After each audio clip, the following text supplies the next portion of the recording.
Main मुद्दा आज farmers protest है, जिसको कि हाईजैक किया हुआ है पाकिस्तान के आईएसआई के कहने पे, या आईएसआई की पैट्रोनेज में जो कुछ मूर्ख लोग हैं जिनका अपना कोई इंटरेस्ट है उसके बारे में कुछ बताना था।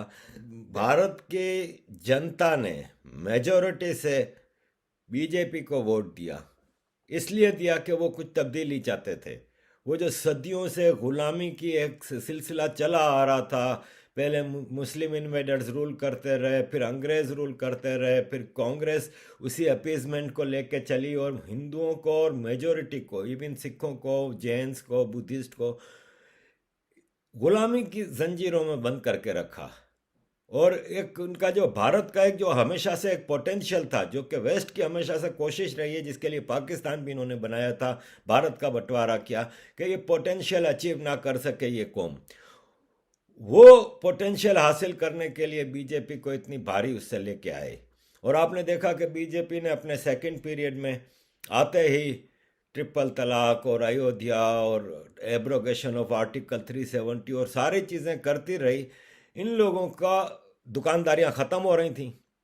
डायनेस्टिक पॉलिटिक्स की जो पार्टियां थीं, जो कि सारे स्टेट्स में रूल कर रही थीं, एक एक करके फारिग होती गईं। वो यूपी, जहाँ पे एक बाप के बाद उसका बेटा रूल करता रहा, चीफ मिनिस्टर बन गया लाल टोपी वाला, वहाँ पे आ गए योगी जी। योगी जी एक इनकलाबी कदम उठाने लगे। ये इन लोगों के लिए कबूल नहीं था, क्योंकि इनकी दुकानें बंद हो रही थीं। तो वन वे और अदर, कभी सिटीजन अमेंडमेंट एक्ट को लेके तो कभी किसको, इनको आंदोलन करना ही था। फार्मर्स बिल पे सारे, मैंने रिसर्च की है, जितनी रिसर्च की है वो यही है कि इसमें कोई ऐसी चीज़ नहीं जिस पे कि ये सारा ड्रामा हो रहा है। एक जेन्युइन बिल है जिसको के मतलब जो कि डिमांड थी। और सबसे बड़ी बात क्या है, जैसे आज शरद पवार जी कह रहे हैं कि मैं भी इनके साथ खड़ा हूँ। अबे ये शरद पवार जब एग्रीकल्चर मिनिस्टर थे तो उन्होंने यही सारी चीज़ों की मांग की थी सरकार से कि ये करनी चाहिए। राहुल गांधी साहब भी ये मांग करते रहे, कांग्रेस की ये डिमांड रही है, इन सब की ये डिमांड रही है। और अब जब आया है बिल, तो वो टोपी ड्रामा। तो फिर भी अगर किसी को एतराज़ है, देखें बुनियाद इसमें वही है कि कोई ऐसी तब्दीली नहीं लाई गई कि भाई दलालों का जो मसला था, जो होता यही था ना कि जो फार्मर्स बेचारे इतनी मेहनत से जो अपनी फसल उगाते थे, उनको बहुत ही कम कीमत मिलती थी। और बीच में जो हैं, और ख़ास तौर पे मैं नाम लेके कह रहा हूँ कि अकाली दल के जो लोग हैं, कितने हजार करोड़ का बीच में ये घोटाला होता था। ये सब फिगर्स मौजूद हैं, बड़े बड़े रिसर्च आर्टिकल आ चुके हैं। और जेन्युइन फार्मर्स, चाहे इवन पंजाब के फार्मर्स के कई के इंटरव्यू मौजूद हैं कि इसमें कोई ऐसी गलत चीज़ नहीं है। लेकिन इसको हाईजैक किसने किया हुआ है? पाकिस्तान। मैं खुल के कह रहा हूं कि ये जो खालिस्तान के नाम पे ड्रामा हो रहा है, अब इंग्लैंड में क्या हो रहा है, प्रोटेस्ट हो रहे हैं, क्या कह रहे हैं? खालिस्तान जिंदाबाद। अरे फार्मर्स के प्रोटेस्ट का खालिस्तान से क्या ताल्लुक है? ये समझ से बाहर है। वो कौन कर रहा है? जो इंडिया के मोस्ट वांटेड टेररिस्ट हैं। और ये भाई साहब को तो पोर्टुगल में गिरफ्तार भी किया गया था, लेकिन एक्स्ट्राडिशन ट्रीटी नहीं थी, इसलिए उसको वापस इंग्लैंड भेज दिया था पोर्टुगल ने। अदरवाइज ये तो पाकिस्तान का एक बहुत बड़ा मोहरा है कि ये पूरा जो आंदोलन है उसको हाईजैक किया हुआ है पाकिस्तान के उस पर।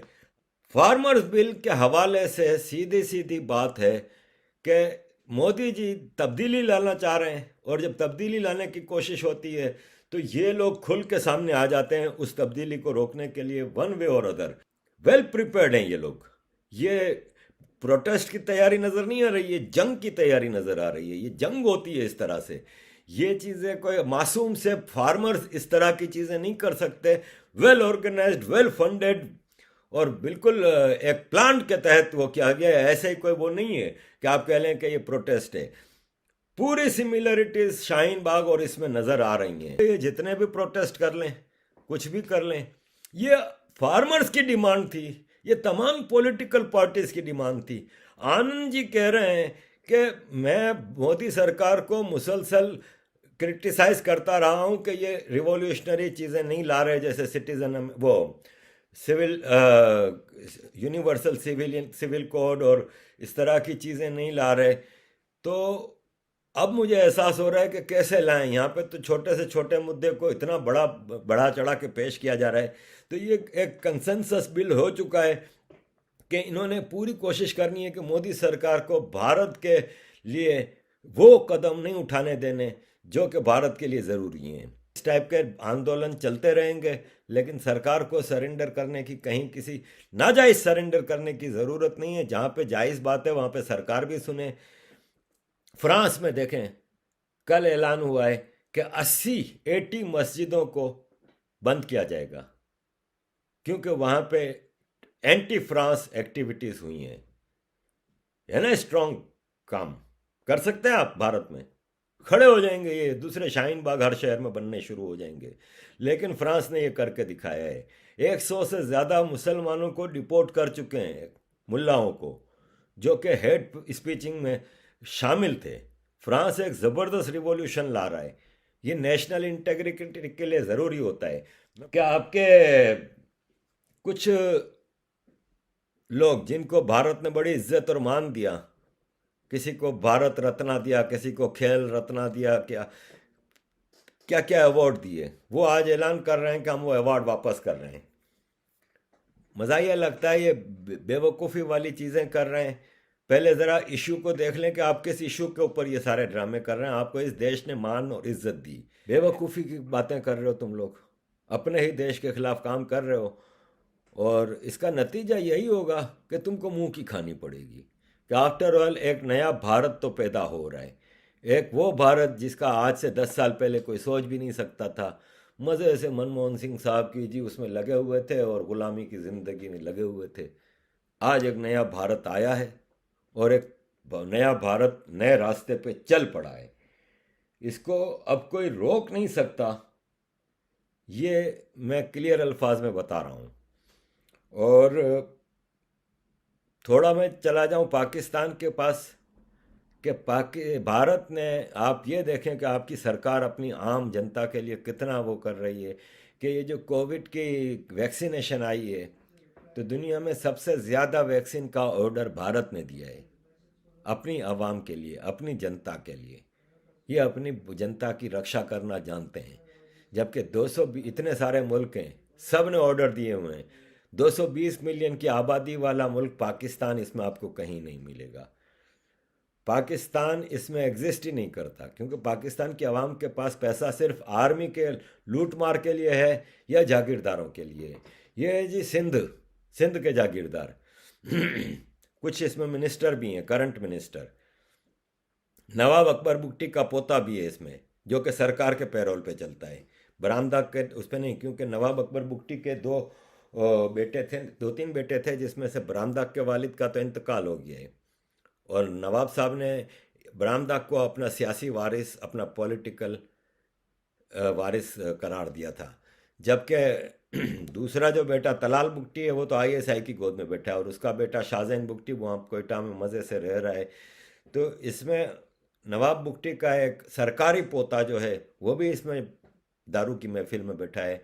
वो सिंध के एक बडेरा है, एक जागीरदार है, उसका दामाद है। सिंध के इसमें वजीर मौजूद हैं। सिंध की आवाम की क्या हालत है आपको पता है अच्छी तरह। उनके पास खाने को पैसा नहीं, लेकिन इनकी अय्याशियाँ जारी हैं। इनकी लाइफ स्टाइल आप यहाँ पे लंदन में जाके देखें, मक्सी, तालपुर, मंगी, इनको आप जाके देखेंगे, इनके पास फरारियाँ और वो सब हैं, और आवाम वहाँ पे भूखी मर रही है। ये है जी पाकिस्तान। पाकिस्तान के पास अपनी आवाम के वैक्सीनेशन के लिए पैसा नहीं है, अपनी आवाम के इलाज के लिए पैसा नहीं है। परसों हॉस्पिटल में ऑक्सीजन ना होने की वजह से दर्जन के करीब आदमी मर गए। एक इमरजेंसी की कैफियत आ गई, लोग भाग रहे हैं, दौड़ रहे हैं, ऑक्सीजन ना होने की वजह से। ये तो इनका हाल है। अपनी आवाम के लिए पैसा नहीं, लेकिन खालिस्तान जैसे ड्रामे के लिए ये अरबों रुपया लगा रहे हैं। नालों की सफाई में लगे हुए हैं। जहाँ पे डॉलर आ रहा है, जहाँ पे पैसा आ रहा है, वहाँ पे पाकिस्तान आर्मी आगे बढ़ के होगी। तो मैं हाथ जोड़ के पूरे दुनिया के लोगों से कहता हूँ कि इस दुनिया का अमन अगर आप चाहते हैं, तो इस नाकारा, करप्ट, बुज़दिल फौज से जान छुड़ाएं। इसको वार क्राइम्स के लिए ट्रिब्यूनल बनाएं, इंटरनेशनल कोर्ट ऑफ जस्टिस का, और पाकिस्तान के जितने रिटायर्ड जनरल हैं जो कि पूरी दुनिया में अय्याशियों से रह रहे हैं, उनको उठाएं, वहाँ से गिरफ्तार करें और उस वार क्राइम ट्रिब्यूनल में लाएं। और करंट पाकिस्तान आर्मी के तमाम जनरल, ब्रिगेडियर, कर्नल, ये पूरी आर्मी करप्ट है, ये नासूर है। दुनिया को आप अमन उस वक्त तक दे ही नहीं सकते जब तक आप इस करप्ट, बुज़दिल और घटिया आर्मी से जान ना छुड़ा लें। ये ओनली सॉल्यूशन है।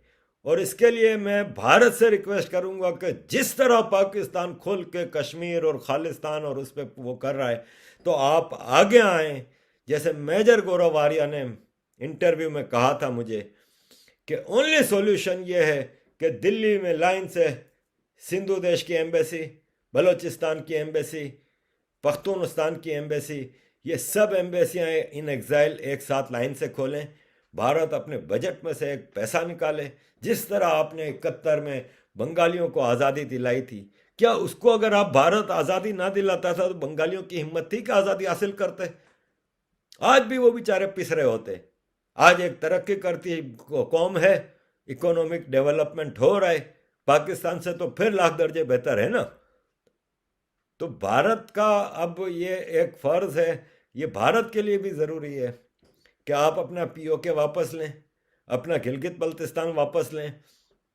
और जिस तरह चाइना के कहने पे पाकिस्तान भारत के खिलाफ साजिशें कर रहा है, तो भारत का फ़र्ज़ है कि अब पाकिस्तान के खिलाफ साजिश ना करे, जेन्युइन जो वहाँ पे मूवमेंट्स हैं बलोचों की, सिंधियों की, पख्तूनों की, उनको सपोर्ट करे और पंजाबी आर्मी के खिलाफ इनको सपोर्ट करके पाकिस्तान को अब उसके लॉजिकल कंक्लूजन की तरफ जाना चाहिए। वेस्ट में भी अब ये एक आइडिया डेवलप हो रहा है कि पाकिस्तान बनाने का मकसद ख़त्म हो गया है, क्योंकि पाकिस्तान बनाने का मकसद ये था कि उस वक्त 47 में जो लीडरशिप थी कांग्रेस की, वो प्रो कम्युनिज़म थी।